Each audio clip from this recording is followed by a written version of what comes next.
So I am going to bring our first author out, and that is Douglas Ford. His book is up here in the corner, as you can see. Douglas Ford is actually our chair of our chapter. His short fiction has appeared in a variety of anthologies, magazines, and podcasts, as well as 2 collections, Ape in the Ring and Other Tales of the Macabre and Uncanny, and The Infection Party and Other Stories of Disease. His longer works include The Beasts of Assaria County, Little Lugosi, A Love Story, The Trick, and Who Dies First. He lives on the west coast of Florida. Douglas will be reading from his new collection just released 2 days ago, so hot off the presses, and it is called Let's Cut Up, Dad, and Other Stories of Transgressive Madness. So I will put his information in the chat box. Doug, go ahead and take it away. Thanks, Elaine. So this story is called Papa's Night, or The Short Happy Life of Elena de Hoyos. The main character is Papa, who is Ernest Hemingway, and the story takes place in Key West. Maybe it was Vincente who first asked about the bull's ear. Papa couldn't remember, the evening having gone hazy, not just because of the drinks, but also because of the fist that landed on the side of his head. Damn stupid of him for not protecting his left flank. Now his skull rang, and he needed to keep blinking his left eye to keep things in focus. On top of that, they wanted to hear the story again about how the Spanish matador killed the bull and presented Hadley, Papa's first wife, with the bull's ear, pestering him about whether that made him jealous. Some stories you get sick of telling.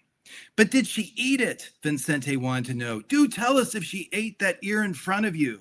Shut up, Vincente, Papa said, and everyone at the table laughed. They'd all enjoyed a good day of boxing in the courtyard of Papa's house on Whitehead Street, and now, while cooling off with drinks in Joe Russell's bar, they wanted a good story. But Papa still couldn't see straight. Did Vincente hit him or one of the others? He couldn't remember. Papa looked for something further away to focus his eyes upon, and he saw the little Germans seated at the other end of the room, gazing upon their group through thick spectacles. Go on, tell us, said Vincente. Papa slammed his glass on the table. No, she ate the goddamn book I wrote instead. Remember, I gave her all the royalties. They all laughed uproariously at this, but Papa didn't join them.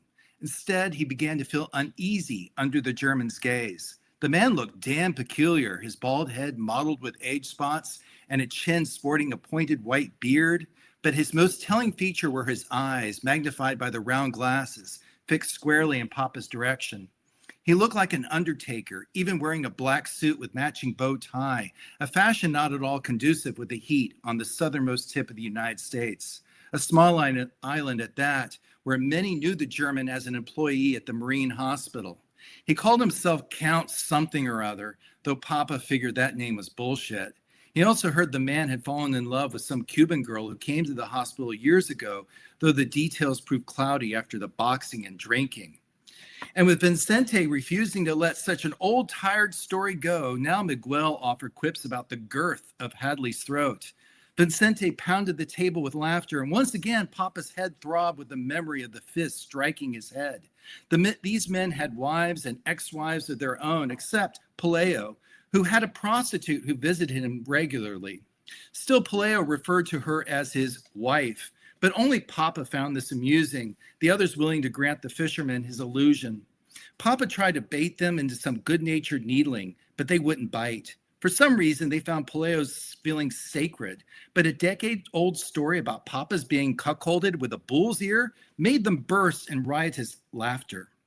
Now he watched Paleo saying something to the bartender, his face animated with frustration.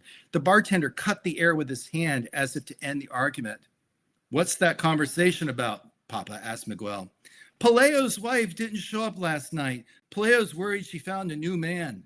You mean a new customer? Papa said. No surprise that no one laughed. Everyone loved Paleo and became piqued whenever Papa tried to shatter his precious illusion. No one has seen her for days, said Miguel. Now they watched as Paleo grabbed the bartender's arm. The bartender responded by slapping Paleo across the face. Hey now, Papa said. Papa staggered to his feet. Nobody manhandled his friends, even Paleo. Miguel followed his lead. Vincente shouted at the bartender, demanding him to go gentle on Paleo, since the poor man suffered from a broken heart. They all rushed forward to defend Paleo, except for Papa, who had to steady himself against the table, his head still buzzing. He wanted to follow them, prepared to tell the bartender that any new mark on Paleo's face would only make him uglier, but he slumped back into his chair. Vaguely, he became aware of the chaotic throng moving outside, leaving Papa by himself. Except for the little German, still staring at him through those thick lenses. The man stood and walked over to where Papa slouched. He spoke in halting English. "Sir, if you could forgive the intrusion, I wish to introduce myself, Count von Kassel at your service." He clicked his heels and bowed. Through squinting eyes, Papa considered the little man's formality. Vaguely, he recalled someone telling him the German's real name, Karl or something like that.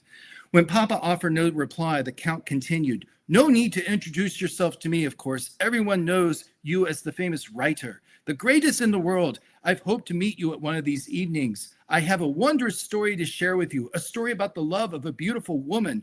When you hear it, you will want to write it down. I wish to grant you this amazing story. Will you come meet her?"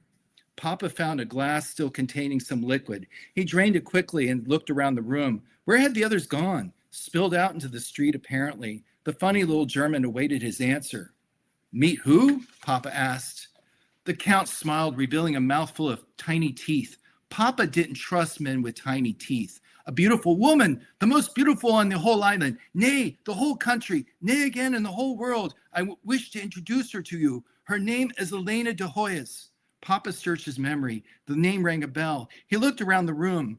"I see no one in here but me and a German with an assumed name," Papa said. As impossible as it seemed, the man's smile widened and revealed more teeth.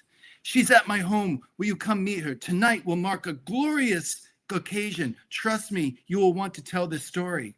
Papa looked for signs of his comrades. It seemed almost as if someone had closed the bar for business and left him here alone with the German. Fuck them, Papa decided. They crushed his skull with their fists, and now they had abandoned him. He thought about it. He could, in fact, use a new story to tell. I'll stop there. Thank you.